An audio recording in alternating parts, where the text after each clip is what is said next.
말의 힘은 우리의 생각보다 세다라는 제목으로 말씀을 전하도록 하겠습니다.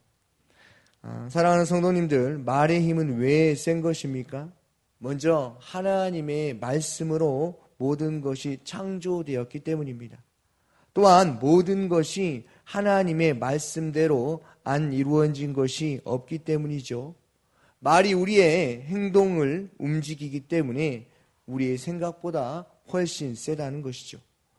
오늘도 말씀으로 우리를 찾아오시는 그 은혜를 누리며 합력하여 선을 이루시는 그 주님의 은혜 가운데 감사하며 기뻐하며 사는 은혜가 있기를, 지속되기를 원합니다. 성도의 언어 생활은 구원 그 이후의 삶을 사는 것과 직접 연결되어 있습니다. 그래서 지혜의 왕 솔로몬도 자기 자녀에게, 왕자들에게 왕도를 가르쳤습니다. 왕자가 왕자답게 살아가는 것이 언어와 밀접한 관계성이 있기 때문이죠. 왕자의 신분을 가진 자가 어떤 말을 하느냐에 따라서 그가 왕의 신분으로 살아갈 수 있는가 없는가가 결정이 됩니다. 하지만 하나님의 자녀의 옷을 입고서 하나님의 자녀답게 살지 못하는 것은 마치 이 세상에 속해 사는 것과 같습니다. 왕의 신분을 가졌다는 것은 무엇입니까? 하나님의 형상으로 지음을 받았다는 것이죠. 그렇기 때문에 우리가 구원받았다는 것은 신분이 변화되었다는 것이죠. 어떤 신분입니까? 하나님의 자녀로 변화되었고 그 자녀의 인생을 책임져 주시는 분, 바로 하나님의 은혜 가운데 사는 자들이라는 것입니다. 이제 우리의 잘잘못으로 사는 인생이 아니라 율법의 메인바가 아니라 생명의 성령의 법으로 살아가는 은혜의 들어감을 입은 하나님의 자녀가 다 되었다는 것이죠. 그러므로 하나님이 우리에게 말로써 다스리는 권세를 주신 것입니다. 그래서요, 말은 상당한 영향력이 있죠. 본문도 성도에게 말과 인생의 관계성에 가르치고 있습니다. 말이 자신의 인생과 다른 사람의 인생을 살리기도 하고 죽이기도 한다는 것입니다. 우리는 늘 이것을 인식해야 한다는 것입니다. 성도의 말은 우리의 생각보다 훨씬 강력합니다. 상황과 환경에 따라서 나를 어떻게 대하느냐에 따라서 우리의 말이 달라지지 않습니까? 그렇죠? 그래서 자신의 인생과 다른 사람의 인생에 강력한 힘을 발휘하지요. 왜 성도의 말은 이렇게 힘이 셉니까? 민수기 14장 28절입니다. 그들에게 이르기를 여호와의 말씀에 내 삶을 두고 맹세하노라. 너의 말이 내 귀에 들린 대로 내가 너에게 행하리니 너의 시체가 이 광야에 엎드러질 것이라. 하나님이 우리의 말을 듣고 계시며 우리가 한 말대로 우리에게 행하시기 때문에 그렇다는 것입니다. 3500년 전에 광야에 있었던 이야기만이 아니라 오늘날 계속되는 우리의 이야기라는 것이죠. 고린도서 10장 10절에 보니까 그들 가운데 어떤 사람들이 원망하다가 멸망시키는 자에게 멸망하였나니 너희는 그들과 같이 원망하지 말라라고 말하고 있습니다. 말은 우리의 운명을 판결하는 재판장과 판결문과 같습니다. 잠언 6장 2절에 보니까요, 내가 한 그 말에 내가 걸려들고 내가 한 그 말에 내가 잡힌다 라고 되어 있습니다. 야고보 3장 말씀은요, 우리가 우리의 혀를 어떻게 길들인가일 것인가에 대한 것입니다. 야고보는 믿음과 함께 행함을 드러내는 삶의 변화를 우리에게 말합니다. 그 중에 특별히 믿음의 사람으로 살아갈 때 어떤 삶으로 살아가야 하며 불신자들에게 삶의 간증을 드러낼 때 가장 대표적인 것이 혀의 변화, 입술의 변화, 말의 변화라는 것입니다. 우리 1절 말씀을 함께 읽어보도록 하겠습니다. 내 형제들아 너희는 선생된 우리가 더 큰 심판을 받을 줄 알고 선생이 많이 되지 말라. 아멘. 말이 많아지면요 어떻습니까? 점점 가르치고자 하는 입장이 됩니다. 누군가에게 자꾸 선생 노릇을 하려고 하죠. 특별히 성경을 읽고 하나님의 말씀이 내 안에 들어와서 어떻습니까? 복음을 전해야 하는 갈급함도 생기지만 어떻습니까? 말을 하다 보면 자신의 욕망대로 가르치는 경우가 상당히 많다는 것이죠. 좀 더 쉽게 말하면 자기가 그동안 살아왔던 그 삶에 대해서 이야기를 하며 그들에게 신앙을 가르친다고 하는 것이죠. 그런데 우리의 삶이, 우리의 경험이 그들에게 신앙을 가르치는 것이 아니라는 것입니다. 그리고 많이 선생이 되지 말라고 말하죠. 그것은 더 큰 심판을 자초하기 때문이다 라고 1절 말씀에 말하고 있습니다. 예수님께서도요 이렇게 말씀하셨습니다. 너희는 선생이 많이 되지 말라. 왜요? 선생은 아버지 한 분뿐이니라. 우리가 남을 가르치고자 하는 욕망에서 벗어나지 않으면 복음도 전해지지 않는다는 것이죠. 다시 한번 생각해 볼까요? 우리가 남을 가르치고자 하는 욕망에서 벗어나지 않으면 복음도 전해지지 않습니다. 가르치고자 하는 사람을 누가 좋아하겠습니까? 본인이 배우겠다고 하는 사람도 쉽지 않은데 배울 의지가 전혀 없는 사람을 가르치고자 한다라는 것, 그 사람에게 하나님의 말씀이 들리기나 하겠습니까? 좀 더 쉽게 말하면 하나님의 말씀을 들을 때 10명의 사람이 말씀을 듣는다고 하면 어떻습니까? 어떤 분은요 하나님의 말씀만 들으면 은혜가 된다고 말합니다. 하나님의 말씀만 들으면 자신을 바라볼 수 있다고 말합니다. 하나님의 말씀만 들으면 내가 이제 이렇게 살아서는 안 되겠구나 하면서 회개해야겠다고 말을 하지요. 그런데요 어떤 사람은요 자기가 듣고 싶은 말만 골라 듣는다는 것이죠. 내가 이 말을 들었으니까, 내가 이 설교를 들었으니까 왜 똑같은 것만 들려주냐는 것이죠. 그런데 그것이 아니라는 것입니다. 나에게 하나님의 말씀이 들려지고 또 들려지는 그 이유가 무엇이겠냐 하는 것이죠. 어떤 분들은요 자기가 좋아하는 목사님의 말씀만 말씀으로 생각하며 듣는, 색안경을 끼고 듣는 경우가 너무나 많다는 것입니다.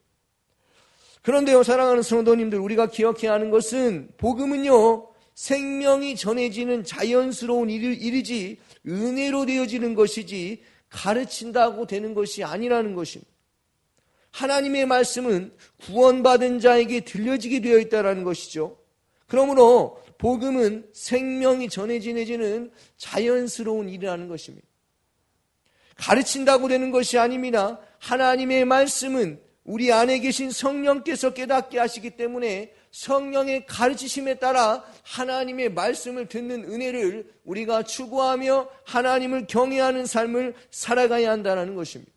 무슨 말입니까? 하나님을 만나고자 하는 그 열정과 갈급함으로, 하나님을 경외함으로 오늘의 이 말씀을 듣고 겸손한 자세로 자신이 주인이 아니라 하나님이 주인이 되고 말씀이 주인이 되어서 오늘날 우리의 삶을 이끌어가는 그 하나님을 만나는 믿음 안에서 살아가야 한다는 것입니다. 우리가 살면서 실수를 안 해본 적이 어디 있습니까?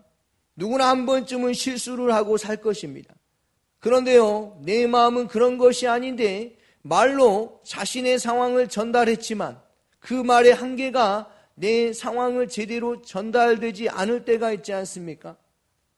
또 말로 인해서 교회를 떠난 사람도 너무나 많습니다. 누구나 더 많이 덜 실수하는가 차이지 가장 많은 실수가, 대부분의 실수가 말에 대한, 입술에 대한 실수입니다. 그래서 성경은 말합니다. 혀를 능히 길들일 것이 없다. 침묵은 금이라는 말을 들어보셨습니까? 나는 침묵을 해서 후회가 된다고 한 사람이 하나라면 말로 내 말 실수로 인해서 실수했다고 말하는 사람은 1000명, 10,000명이 될 것입니다. 그런데 왜 말을 많이 할까요? 왜 우리는 말을 많이 할까요? 자신이 능력 있는 사람이다라고 말하고 싶은 건 아니겠습니까? 내가 이만큼 많은 것을 알고 있기 때문에, 내가 너무나 많은 지식을 가지고 있기 때문에 가르치고자 하는 것이 아니겠습니까? 그런데요, 그보다 중요한 것은 마음이 움직이지 않으면 배움은 배움이 아니라, 지식이 지식이 아니라, 겸손한 자가 아니라 교만한 자로 살아갈 수 있다는 것입니다. 인격적인 문제도 있습니다. 내가 그런 사람이다 라는 것을 말로써 이해하게 하려고 하는 것이죠. 그러나 우리는 말로써 그 사람을 이해하고 말로써 그 사람을 설득하는 삶을 살아가는 것보다 하나님을 경외하며 의지하는 삶을 살아가야 한다는 것입니다. 예수님은 말씀하셨습니다. 선한 사람은 그 마음의 선에서 선한 말을 내고 악한 사람은 그 마음에 가득한 것을 입으로 말한다 라고 말씀하셨습니다. 다시 한번요. 선한 사람은 그 마음의 선에서 선한 말을 내고 악한 사람은 그 마음에 가득한 것으로 입으로 말한다. 사랑하는 성도님들, 성경을 묵상하는 것이 복입니다. 하나님의 말씀, 생명의 말씀이 내 안에 하루 종일 묵상되어지는 것이 복입니다. 왜 그런 것입니까? 하나님이 나와 함께하고 있다는 것이죠. 하나님이 나와 함께하는 사람은 선을 쌓고 입을 열어 말하면 선이 쏟아지는데, 그것보다 하나님이 함께하지 않은 사람은 어떻습니까? 악한 말이 쏟아지는 거죠. 그 마음에 생각하기를 하나님이 없다 하는도다. 문제는 혀를 길들일 방법이 없다는 것이죠.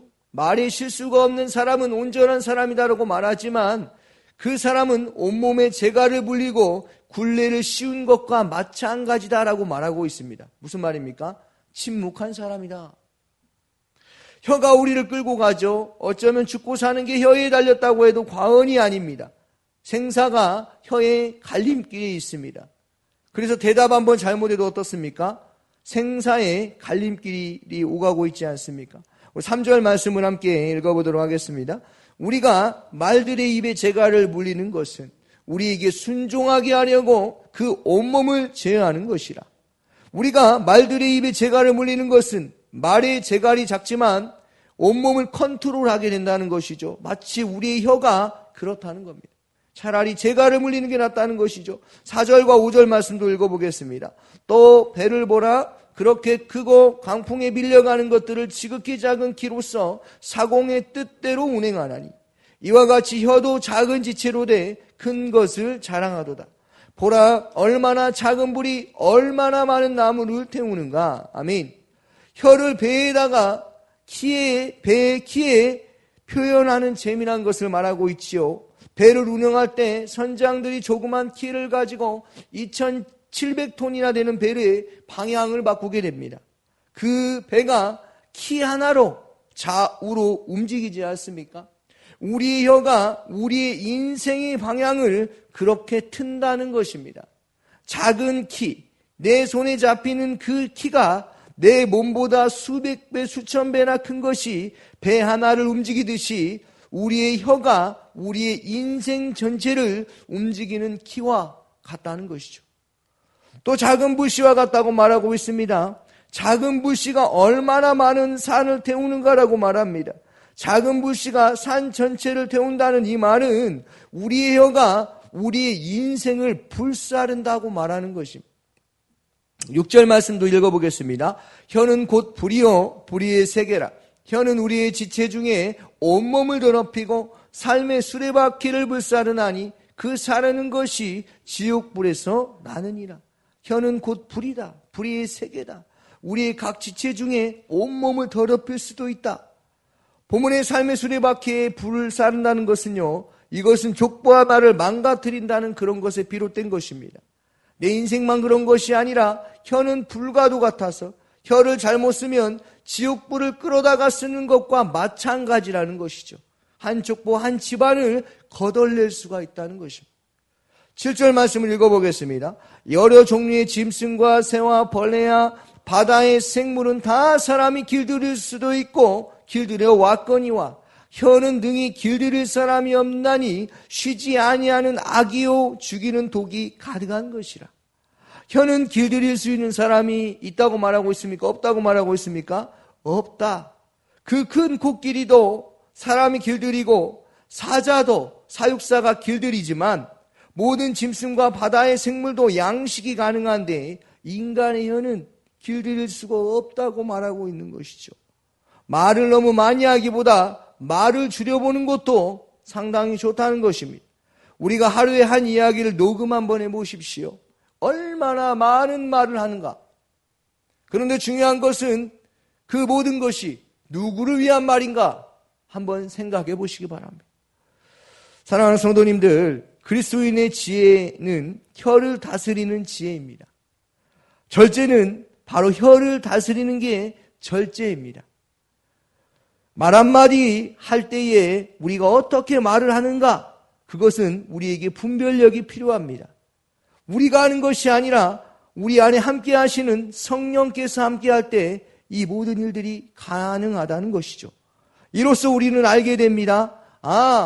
나의 혀를 길들일 자는 사람이 아니라 하나님뿐이구나. 말씀뿐이구나. 그러므로 분별력이 중요하구나라는 것을 우리는 알게 되는 것이죠. 야고보 사도가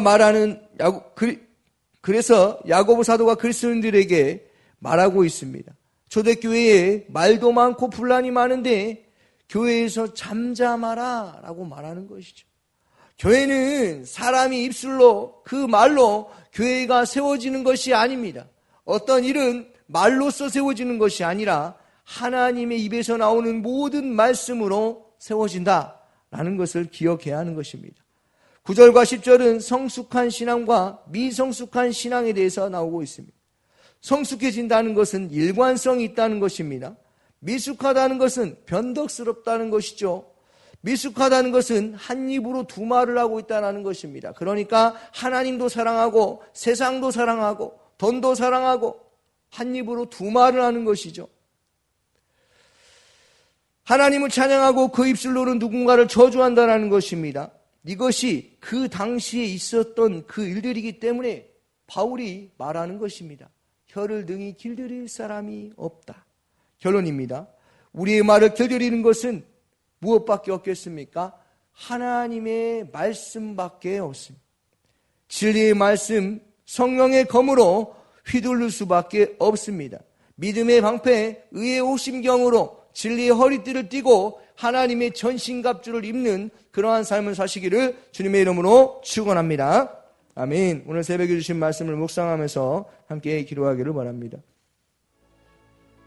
성도님들의 가정과 직장을 위해서 기도해 주시고 청년부를 위해서 기도해 주시고 학업과 직장과 이성의 문제에서 복음을 경험할 수 있도록 삶의 근원과 목적이 하나님께 있음을 알게 해달라고 기도하시고 청년부 한 명 한 명을 위해서 기도해 주시기 바랍니다. 오늘 목요 합심 기도회가 있습니다. 성령 충만함이 있게 해달라고 기도하시고 필리핀 단기 선교를 위해서 참여하는 모든 사람들이 건강하고 성령 충만함으로 준비할 수 있게 해달라고 기도하시기 바랍니다. 대통령과 이 나라 이민족 해외 선교 조학현 선교사님 캄보디아에서 사역하십니다. 기도해 주시고 광신대학교 시설 관리자들에게 지혜와 체력을 주셔서 시설이 잘 관리될 수 있게 해달라고 같이 함께 기도하겠습니다.